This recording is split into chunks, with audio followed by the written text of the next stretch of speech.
Haleluya. Lolote. Namshukuru Mungu sana katika kongamano hili kwa siku hizi ambazo nimekuwepo kuanzia jana, na pia najua kuna kitu kikubwa sana nimekipata. Ndio. Nikianzia kwa mtumishi Alume, somo alilokuwa amefundisha mtumishi Alume, ndio. Najua lililenga sana mtu kuwa mtakatifu mwenyewe, yani mtu kujikagua mwenyewe kwenye maisha yako, yani kwamba unapoendelea na Mungu usije ukajivuna au nisikie nikajivuna kwamba mimi ni kikoskazi, mimi navaa majoo, mimi navaa shamba dress.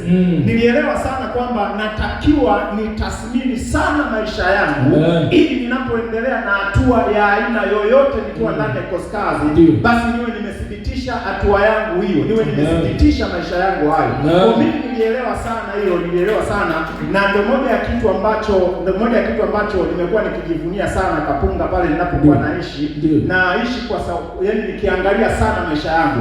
Kabla sijasema chochote kingine kinachoweza kumhusu mwingine, huwa naangalia sana maisha yangu yakoje.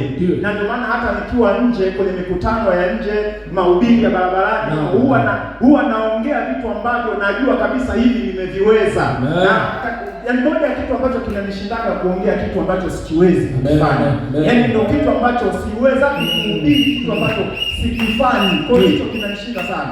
Kwa hiyo kupitia kongamano hili linanihamasisha zaidi tena kuendelea kutenda zaidi na zaidi. Na pia somo alilokuwa amefundisha mtumishi mama nani pale, mama Gile, ya kwamba ndio karibu mtumishi Erika mama Gile, kwamba ni kwa namna yoyote nitende wema, kwa namna yote nitafute kutenda wema.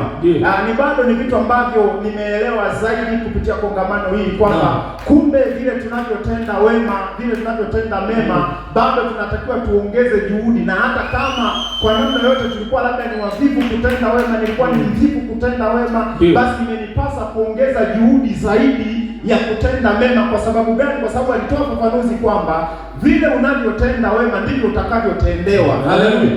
Haleluya. Ndivyo utakavyotendewa. Kwa sababu hata mimi ndivyo katika tafakari zangu na kufikiri kwangu kwamba Mungu anavyosema kwamba yeye ni baba wa yatima, yeye ni mume wa wajane, kwamba kumbe lakini hatuoni Mungu akitoka mbinguni kuja kuwasaidia yatima. Hatuoni Mungu akitoka kule juu mbinguni akija kuwasaidia au kuwaona waliofungwa, walioonewa, waliofanya nini. Kumbe sisi wenyewe sisi tukifanya wema kwa watu wengine, tukiwatendea wema wengine, anatukuzwa Mungu.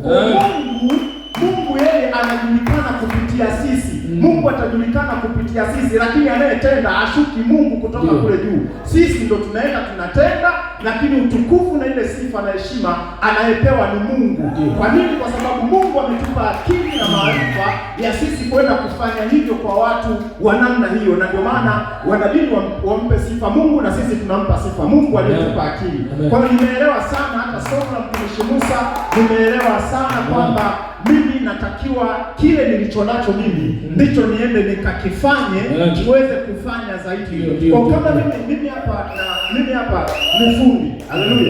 Haleluya.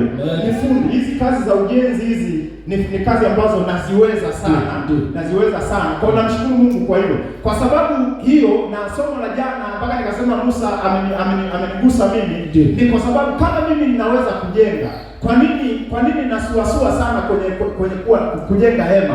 Kwa nini nasuasua sana kwenye kufanya vitu katika hema?